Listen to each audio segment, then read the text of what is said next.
What's up, fam? Welcome back to the Undeserved Flavor. Just want to jump in here and do a little update.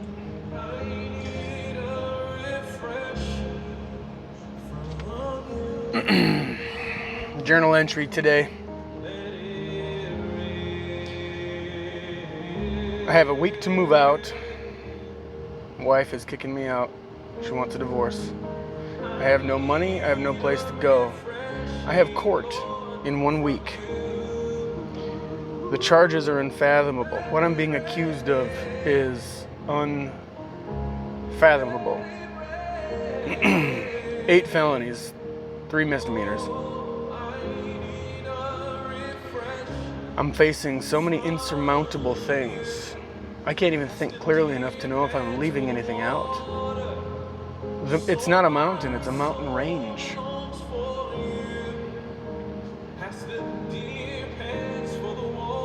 Another month of household bills is about to turn over. Obviously, if I'm moving out, you don't have to worry about that. No, I'm expected to take care of those as well.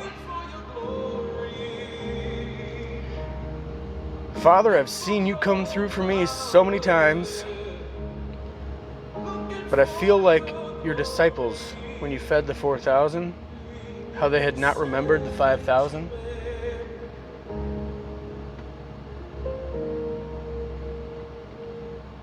Before I sat here, I was driving.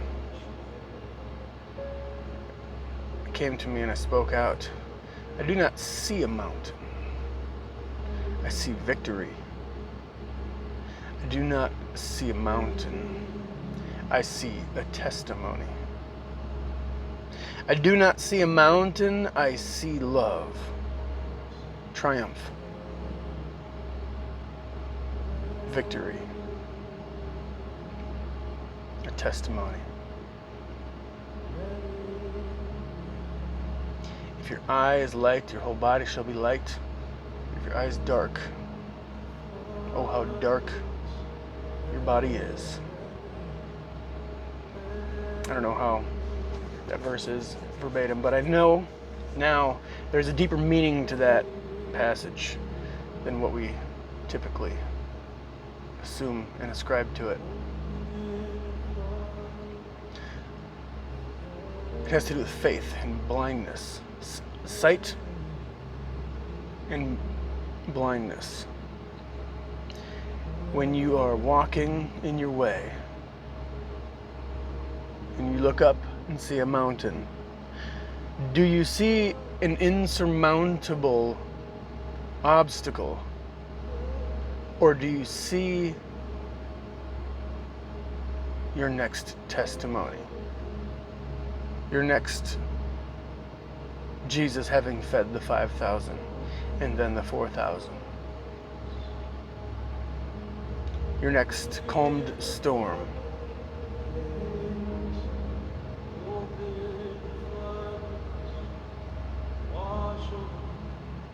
Faith is the substance of things hoped for, the evidence of things not seen, or in some translations, not yet seen.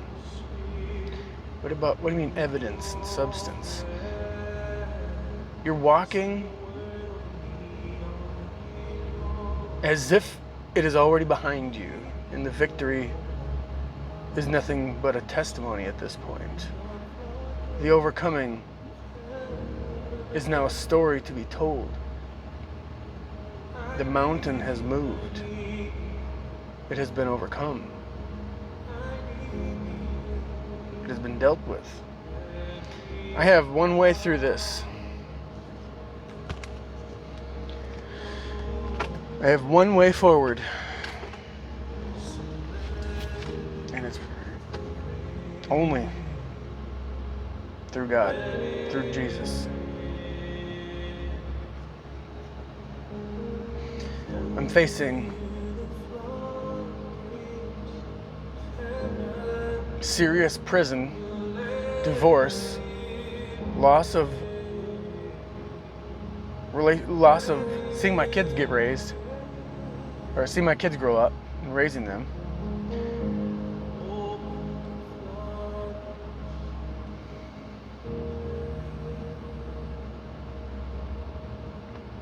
Literally loss of everything. And then when everything's gone, being caged like an animal. And I'm like, of course, a lot of you watching and a lot of the people that know me, you're going to be like Job's friends. Well, you must have done something to get yourself in this position. You know, I had to finally resolve in myself today that I feel like Job and I have to be okay with it, instead of sitting here continuing to feel like, what could I have done differently to avoid this? Because yeah, there may be some things that I could have done differently to avoid this, but I look back and observe my path, and I walked in faith and have been walking in faith. And the only thing that changed was the hand of God was lifted off for a time when I saw, or when I continued walking in the faith that the hand of God was still on my life and my path and my walk. Like Job, it was like all was well. But Satan came in and said, well, you have a hedge of protection around him. Lift your hand, lift your hedge of protection, and see how he curses you. See how he shakes his fist at you. See how he turns from you. And God said, okay, go sift my servant Job.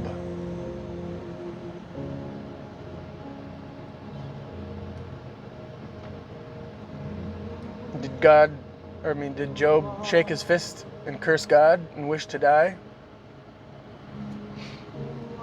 You can read the story. Nope, he did not. He had his friends who were there for him, but ultimately none of them thought Job was blameless. They all thought, well, he must have done something, you know. Job's own wife finally got to the point when enough wasn't enough. His kids were all dead, his fortunes were all gone. He was sitting in ashes with nothing left. And then, if that wasn't enough, he was struck with boils all over his body. And it says he was scraping the boils with a sharp stone, like scraping the scabs off his skin. And imagine the amount of time he sat in this state of being. It wasn't just like one day, boom, everything was gone. The next day, boom, he had a disease covering his body, and he was just, a few, 3-4 days into this. No, he probably sat in this mess for a substantial period of time, maybe years, and continued to endure. Imagine how, his wife would have left too, I guarantee it, if it hadn't been 5,000 years ago and, the only option she had was just either die with him or die without him,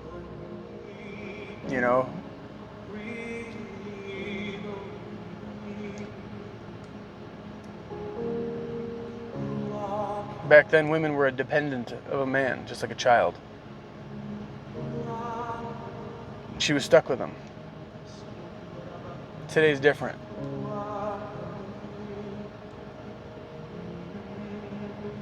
His wife told him to curse God and die.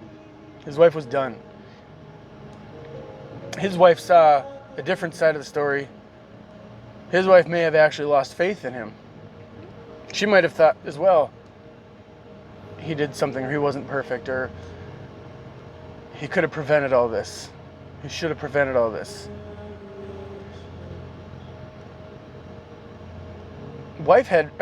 Job had fear. His wife probably saw something that, of all people in someone's life, it's your spouse that can see your weaknesses, your flaws, And then in times of, well, like Job, when complete loss has taken place, your spouse can be there to look past the flaws and help lift you up. Or they can point out your flaws, say I told you so, and try to move on.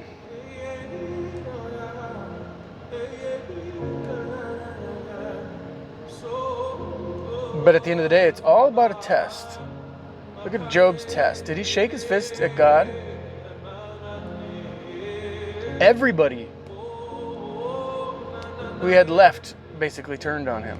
Even his friends and his wife didn't turn on him, but they lost trust and faith in him. Like, they all thought he did something to deserve this. Or even if his wife didn't think he deserved this or did something to deserve this, it got to the point where she's like, you want to continue to serve a God that's letting this happen to you? Job said, naked I came into this world, and naked I will leave. God gives and God takes away. Who am I to say to the potter? Who is the pot to say to the potter?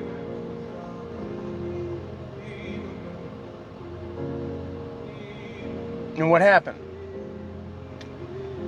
Read the end of the story. I do not see a mountain, I see a testimony. I do not see a mountain, I see victory. I do not see a mountain, I see love. The action, the reality, the working of love.